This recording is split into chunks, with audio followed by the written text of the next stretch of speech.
Hello everyone, how are you doing? This is MD Tech here for another quick tutorial. In today's tutorial, I'm going to show you how to share a Google slide presentation with another contributor.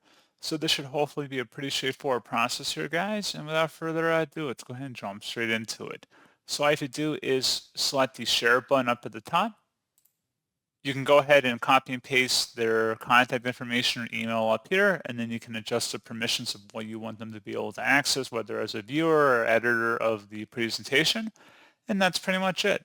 So as always, thank you guys for watching this brief tutorial. Do hope that was able to help you out, and I do look forward to catching you all in the next tutorial. Goodbye.